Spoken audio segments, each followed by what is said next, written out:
وہ عشق بھری داستان آپ کو سنانی ہے۔ ماجرا کچھ یوں تھا کہ وہ شخصیت خود کہتی ہیں کہ اچانک میرے دل میں خیال آیا، حالانکہ وہ کسی اور دین پر عمل کرتے تھے، مگر اچانک خیال آیا کہ سب سے افضل دین کون سا ہے، زمین و آسمان بنانے والی کون سی ذات ہے، اس تمام چیزوں کا خالق اور مالک کون ہے۔ وہ کہتے ہیں کہ میں اس زمانے میں ایک راہب تھے، میں تلاش کر کے ان کے پاس پہنچا اور ان سے کہا کہ ذرا یہ تو بتائیے اس پوری دنیا میں سب سے افضل دین کون سا ہے۔ تو وہ راہب کو کہتے ہیں کہ تجھے یہ اچانک بات کہاں سے سوجھ گئی؟ تو کہتے ہیں نہیں، میں یہ جاننا چاہتا ہوں کہ زمین و آسمان کا مالک کون ہے، سب سے افضل دین کون سا ہے۔ تو اس نے کہا کہ پھر ایسا کرو، اگر اس سوال کا جواب چاہیے تو موصل میں، یہ عراق کا ایک علاقہ ہے، وہاں ایک راہب ہے، اس سے بڑا کوئی عالم نہیں ہے، تم ان کے پاس جاؤ، وہ شاید تمہاری رہنمائی کریں۔ ٹریول کر کے وہ کہتے ہیں میں ان کے پاس پہنچا، ان کے پاس میں رہا اور ان کے ساتھ میں عبادت کرنے لگا۔ وہ دن کو روزہ رکھتے تھے، رات کو عبادت کرتے تھے، میں بھی بالکل انہی کی طرح عمل کرنے لگ گیا۔ 3 سال ان کے پاس ٹھہرا رہا۔ اب ان کے وصال کا وقت قریب آ گیا۔ میں نے کہا آپ تو دنیا سے جا رہے ہیں، مجھے بتائیں اب میں کدھر جاؤں؟ کہتے ہیں مشرق میں تو کسی ایسے شخص کو نہیں جانتا جو اس دین کا کاربند ہو جس پر میں عمل کرتا ہوں، ہاں البتہ جزیرہ عرب کے پاس ایک راہب ہے، اس کے پاس چلے جاؤ اور اسے میرا سلام کہنا۔ آپ فرماتے میں اس عالم کے پاس چلا آیا، اس کے انتقال تک اس کے ساتھ رہا۔ اب جب اس کی وفات کی خبر ہوئی تو اب 3 سال کے بعد میں نے کہا اب مجھے آپ کس کے پاس جانے دیتے ہیں، آپ کی انتقال کا وقت قریب آ گیا ہے۔ وہ کہتے ہیں میں پوری دنیا میں اور کسی کو تو نہیں جانتا، البتہ اموریہ میں ایک بڑی عمر کا عالم ہے، پتہ نہیں تم اس سے مل بھی سکو گے کہ نہیں۔ بہرحال وہ کہتے ہیں اس راہب کا انتقال ہوا، میں اموریہ کا سفر کیا، حق کی تلاش ہے، دین حق کی تلاش ہے، خالق و مالک کی تلاش ہے، ایک شہر سے دوسرے شہر کا سفر ہے۔ اب وہ اموریہ پہنچتے ہیں، وہاں بھی کچھ عرصہ رہا، اب ان کے انتقال کا وقت بھی قریب آ گیا۔ کہتا ہے اب آپ مجھے کس کے پاس بھیجتے ہیں؟ وہ کہتے ہیں اب دنیا میں میرے علم کے مطابق کوئی ایسا عالم نہیں جو حق پر ہو، البتہ ایک زمانہ قریب آتا جا رہا ہے جب حضرت ابراہیم علیہ السلام کی آل میں ایک شخص پیدا ہوگا، کئی 100 سال باقی ہیں، تم اس کو نہیں پا سکو گے، لیکن دیکھو اس کے علاوہ کسی اور کے پاس مت جانا، اگر تم وہ زمانہ پالو تو پھر تم ان کو ضرور ان کا ساتھ دینا، وہ حق پر ہوں گے۔ اور سنو اس شخصیت کی نشانی یہ ہے، انہی کی قوم کے لوگ انہیں ساحر کہیں گے، معاذ اللہ جادوگر کہیں گے، مجنون کہیں گے، کاہن کہیں گے۔ اور دیکھو ان کی ایک نشانی اور ہے، ہدیہ دو گے نا تو تناول کر لیں گے، صدقہ دو گے تو وہ اس میں سے کچھ نہیں کھائیں گے۔ اور سنو ان کے دونوں کاندھوں کے درمیان، دونوں شانوں کے درمیان مہر نبوت بھی جگمگا رہی ہوگی۔ میرے آقا کی بھی کیا شان ہے، ابھی دنیا میں ظاہری آئے نہیں ہیں، زمانہ پہلے ہی دیوانہ ہے۔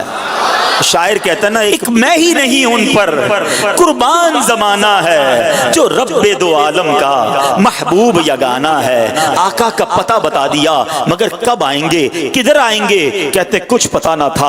اب وہ شخصیت کہتے ہیں کہ میں انتظار کرتا رہا، آخر ایک بستی کی طرف ایک قافلہ جا رہا ہے، عرب کی ایک وادی ہے، کھجوروں کی وادی ہے، یاد رہے ابھی لفظ مدینہ اس شہر کو مدینہ کہا نہیں جاتا تھا، اس کے پہلے کئی اور نام تھے۔ کہتے ہیں قافلہ جا رہا تھا، میں نے ان سے پوچھا تم لوگ کون ہو؟ وہ کہنے لگے ہم اس بستی کی طرف جا رہے ہیں جس بستی کا اشارہ اس راہب نے دیا تھا، آسان لفظوں میں سمجھ لو وہ قافلہ مدینے کو جا رہا تھا۔ کہتے ہیں کہ ہم وہاں تجارت کرنے کے لیے جا رہے ہیں، ہم وہاں تجارت کرتے تھے، لیکن وہاں آل ابراہیم میں سے ایک شخص پیدا ہوا ہے، اس کی قوم اس کے قتل کے در پہ ہے، جس کی وجہ سے وہ ہجرت کر کے ہمارے شہر میں آ گیا ہے، ہمیں ڈر ہے کہ کہیں وہ ہماری تجارت کو روک نہ دے۔ اب سنو مدینے پر اس کو کنٹرول حاصل ہو گیا ہے، معاذ اللہ وہ قافلے والے نبی پاک علیہ السلام کے خلاف باتیں کر رہے تھے، مگر اس عاشق رسول کے دل کی دھڑکن تیز ہونے لگ گئی، ارے یہ تو وہی نشانی ہے،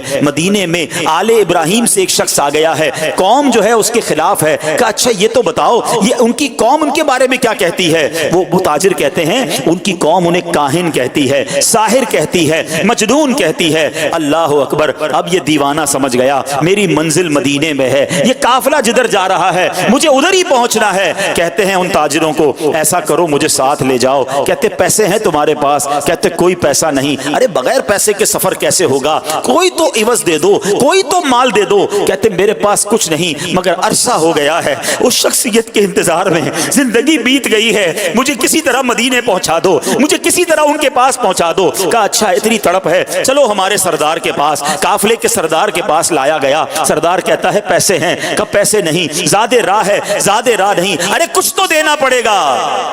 کب میرے پاس اور تو کچھ نہیں ہے, ایسا کرو مجھے ہی خرید لو, مجھے غلام بنا لو, تمہاری خدمت کرتا رہوں گا, کسی طرح مدینے لے جاؤ. سنو میرے پیارے اسلامی بھائیوں, صدیوں پرانی داستان ہے. ایک دیوانہ آقا کی یاد میں تڑپ رہا ہے, انہیں دنیا کے کونے کونے میں تلاش کر رہا ہے. اب تاجر کہتے چلو تمہیں غلام بناتے ہیں. ایک بار نہیں, دو بار نہیں, بتایا جاتا ہے شہر مدینہ تک پہنچتے پہنچتے یہ دیوانہ 10 بار بکتا گیا. غلام مصطفیٰ بن کر میں بک جاؤں مدینے میں, محمد نام پر سودا سرے بازار ہو جائے, بے دام ہی بک جائیے بازار نبی میں, اس شان کے سودے میں خسارے نہیں ہوتے. یہ غلام بن کر بکتے رہے. بالآخر 10 بار بکنے کے بعد یہ دیوانہ مدینے تو پہنچ گیا مگر راستہ نہیں پتا جانا کدھر ہے. اچھا یہ جو شخصیت ہے نا, ان کی زبان بھی عربی نہیں تھی, کوئی اس پورے شہر میں ان کی زبان جانتا ہی نہیں تھا.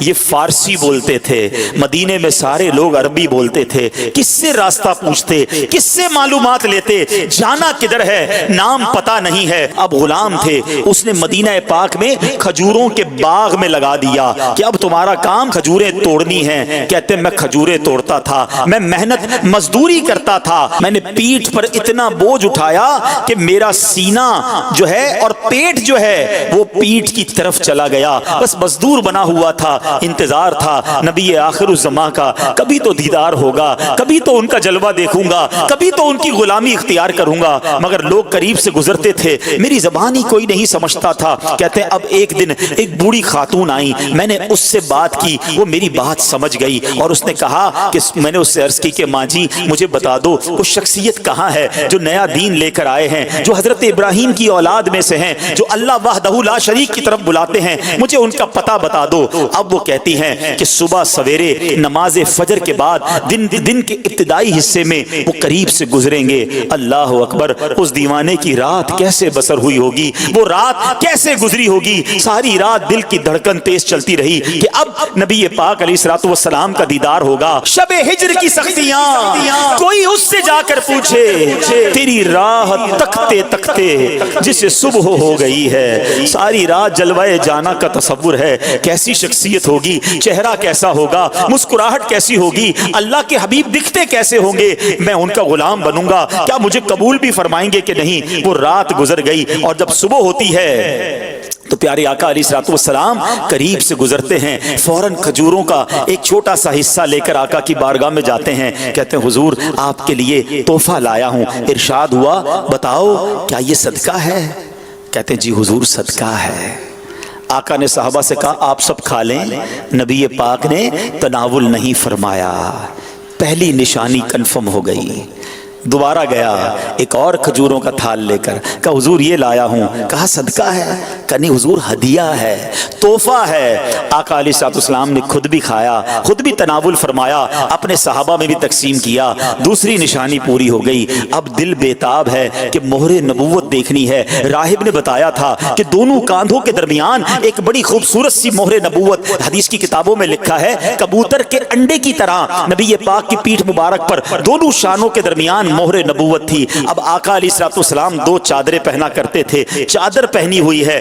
وہ شخصیت کہتے کبھی میں دائیں جا کر دیکھنے کی کوشش کرتا, چادر تھی اس لیے دیکھ نہیں پاتا تھا. اللہ اکبر, نبی پاک میری طرف دیکھ کر مسکرائے. آقا نے سمجھ لیا کہ میں کیا دیکھنا چاہتا ہوں. نبی پاک نے اپنی مبارک چادر اتاری, کہا جو ڈھونڈ رہے ہو, جو دیکھنا چاہتے ہو آؤ دیکھ لو. وہ دیوانہ کہتا ہے میں دوڑتا ہوا گیا, مہر نبوت دیکھی اور نبی پاک کی پیٹھ سے لپٹ گیا. چومنے لگ گیا کہ حضور آپ کی تلاش میں مارا مارا پھر رہا ہوں، بہت عرصہ ہو گیا ہے حضور، بہت دیر سے آپ کو تلاش کر رہا ہوں، آقا اب آپ کے قدموں میں آ گیا ہوں، اپنی غلامی میں قبول فرما لیجئے۔ اللہ اکبر، نبی پاک علیہ الصلوۃ والسلام نے انہیں اپنی غلامی میں قبول فرمایا، کلمہ پڑھ کر دامن مصطفیٰ سے وابستہ ہو گئے۔ سنو وہ کون تھے جو اتنی تلاش کے بعد پہنچے، جو اتنے عرصے کے بعد نبی پاک کے قدموں میں پہنچے؟ وہ کوئی اور نہیں، وہ حضرت سلمان فارسی رضی اللہ تعالیٰ عنہ ہیں۔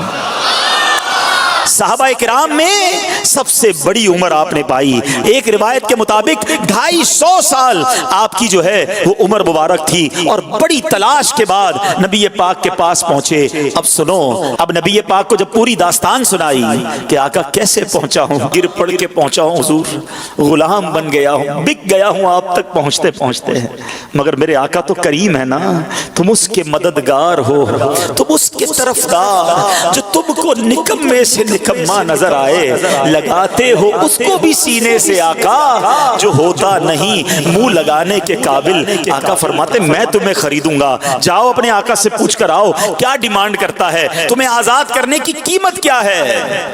اب وہ کیا کہتا ہے، 300 درخت کھجوروں کے لگائیں، پھلدار درخت، اور 40 اوقیہ سونا، یہ ملے گا تو تمہیں آزاد کروں گا۔ یہ بہت بڑی قیمت ہے، اور یاد رہے کھجور کا درخت فوراً لگاتے ہی پھل نہیں دیتا، بعض اوقات 3 سال، بعض اوقات 5 سال میں پھل دیتا ہے۔ اللہ اکبر، نبی پاک علیہ الصلوۃ والسلام نے فرمایا کہ اب میں خود اپنے ہاتھوں سے پودے لگاؤں گا۔ نبی پاک بھی جاتے ہیں، صحابہ بھی جاتے ہیں، پودے لگائے جاتے ہیں، آقا اپنے ہاتھوں سے پانی ڈالتے ہیں، میرے آقا کی شان دیکھو، پانی ڈالتے ہیں اور درخت بڑا ہونا شروع ہو جاتا ہے۔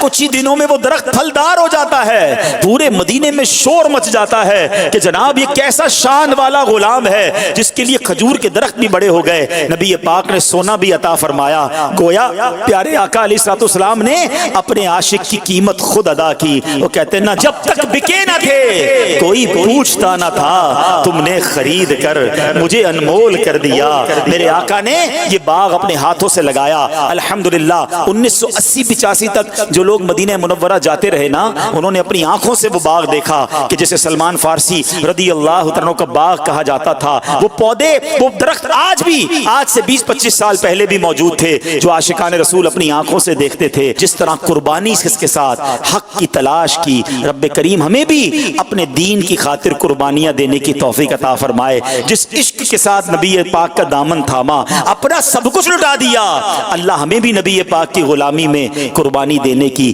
اور خرچ کرنے کی توفیق نصیب فرمائے۔ امتحان آئے تو دنیا کو ٹھکرا کر غلامی مصطفیٰ سچی اپنانے کی توفیق عطا فرمائے۔